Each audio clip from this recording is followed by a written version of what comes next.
Hey everybody, it's Luke over at Galaxy Tech Review, and today I've got a gaming mouse from PicTech. And the cool thing is you can pick this up on Amazon at the time of this review for $11. So is an $11 gaming mouse worth your purchase? We're going to dig into it now. Check it out. You guys can hear what my thoughts are, and then you can decide for yourself.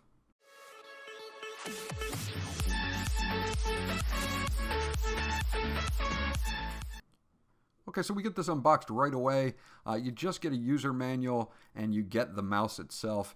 You're not really going to need anything else. It does not come with software. You cannot reprogram the buttons on this or anything like that. You probably use some third-party tools to do that if you wanted to.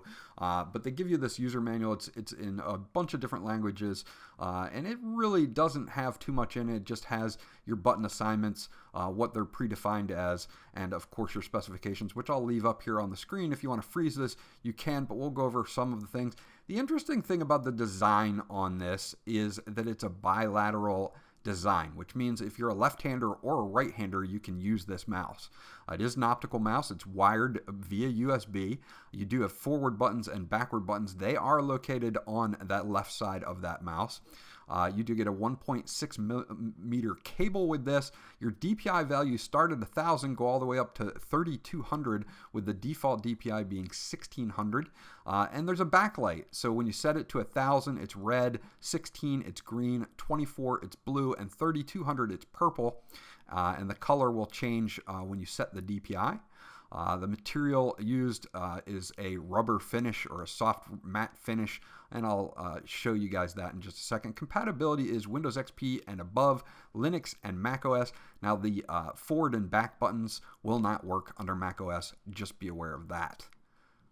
So we'll take this, we'll put this kind of to the side here, and we'll take a look at the build quality of this mouse. You do have that matte rubber soft finish on the top. It does kind of attract some fingerprints there, as you can see, but most mice do, so I'm not going to really give any points off for that.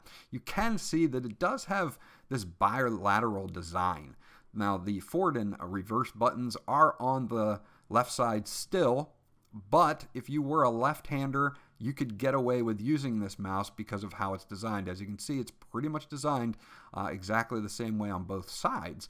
So that's kind of important to know. I know left-handers have a harder time getting mice than right-handers do. You'll see there's a little portion here that will glow. That's going to be where your backlighting is, and then it also glows in between the DPI button there. That DPI button is where you'll switch everything. It's in the middle, but I did not find myself hitting it by accident while testing. You do have a nice track wheel here. It has that notched feel to it, so it's not a free wheel.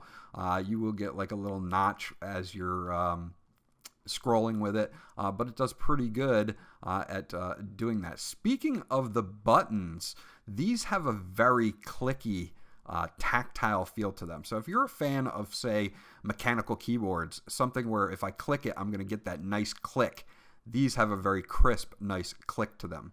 The optical sensor on the bottom, we'll get to in just a second. I do want to mention that these two side panels on the right, and I know they did this for grip, are very hard plastic. They are not that matte finish, and it is for grip.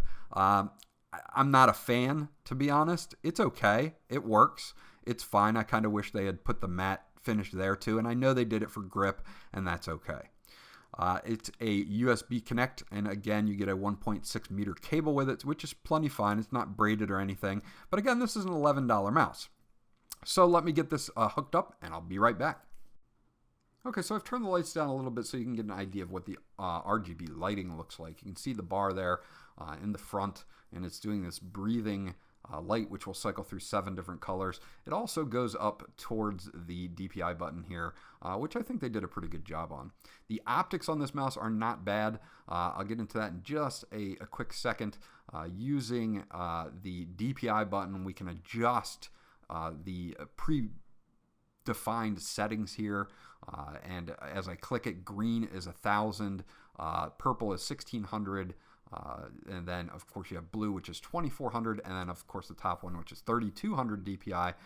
So if green for stuff like just web browsing and stuff like that. I like to kind of set it on 2,400 and even 3,200 when I'm gaming. And then once it's set, it'll stay red for a few seconds, and then it will start to cycle through 7 different colors that in that breathing effect. And this is all built in. You cannot change that. Again, you cannot redefine these buttons in any way, but you can use third-party software to do so if you want to. The tracking on this is pretty good. I mean, you're not going to expect pro-level gaming tracking on an $11 mouse, but was it usable to play games and have a great time with and not really be so mad at the mouse that I wanted to throw it across the room? Absolutely. The responsive and the clickiness of the buttons, again, remind me of a mechanical keyboard clickiness. So if you like that tactile feedback, you're going to enjoy this mouse. Overall, I think they did a really good job on this, considering the price point. If you don't really have a lot of money and you want to add a little bit of RGB to your gaming setup, and you want a wired mouse that's got some flexibility on its DPI settings, can be used by right-handers or left-handers, then this is actually a pretty decent mouse to check out for $11. So that's my review of the PicTech gaming mouse. Again, you can check it out on Amazon. The link will be in the description below. Yes, it is $11. Yes, it is $11 at the time of this video. If you want to add some RGB color and you want to do it on the cheap, this is a pretty solid option, and I'm definitely giving it a thumbs up. This was Luke from Galaxy Tech Review. If you have any questions or comments about this mouse, please leave them in the comment section below. I'll get back to you as soon as possible. Remember to like, and if you haven't subscribed yet, please do so, because that always helps me out. And I'll check you guys out on the next video. Oh, sunny day.